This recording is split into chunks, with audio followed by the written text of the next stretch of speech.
তো ফেরাউন কিন্তু খুব সতর্ক ছিল, তারপরে আল্লাহ পাক তারই ঘরে মুসা আলাইহিস সালামকে বড় করলেন। সুবহানাল্লাহ।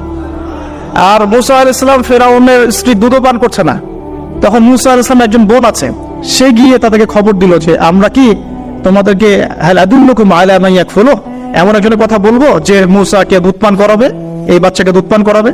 আল্লাহ পাকের কি কৌশল, আল্লাহ পাক ওই মায়ের কোলেই আবার মুসা আলাইহিস সালামকে ফিরিয়ে দিলেন। এদিকে মায়ের দুধ খাচ্ছে, ফেরাউনের ঘরে বড় হচ্ছে, আবার ফেরাউন একটা বড় অঙ্কের হাদিয়া তার মাকে দিচ্ছে দুধ পান করানোর জন্য। সুবহানাল্লাহ। আল্লাহ পাকের পরিকল্পনা দেখেন। আমি আসলে বুঝাতে পারছি না ভাই, আমার ল্যাঙ্গুয়েজের প্রবলেমের কারণে মাফ করবেন। অনেক তথ্য মাথায় থাকলে কথা বলাও টাফ হয়ে যায়।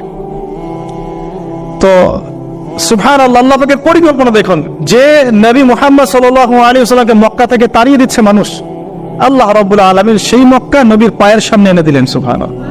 মাত্র 8 বছরের ব্যবধানে। যে বদর যুদ্ধে মুসলিমদেরকে একদম নিঃশেষ করে দেওয়ার প্ল্যান করা হয়েছে, ওই বদরেই আল্লাহ রাব্বুল আলামিন আবু জাহেলের মৃত্যু লিখে রাখলেন।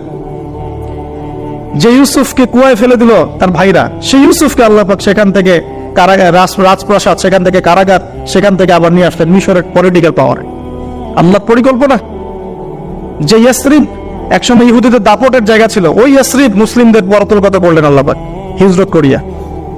বাদশা নাজাশী আবিসিনিয়ায়, আমি তো মালয়েশিয়াকে আবিসিনিয়া মনে করি, এখানে মাশাআল্লাহ এরকম পরিবেশ আছে, শান্তিপূর্ণ ইসলামী পরিবেশ। বাদশা নাজাশীর এরকম পরিবেশ ছিল।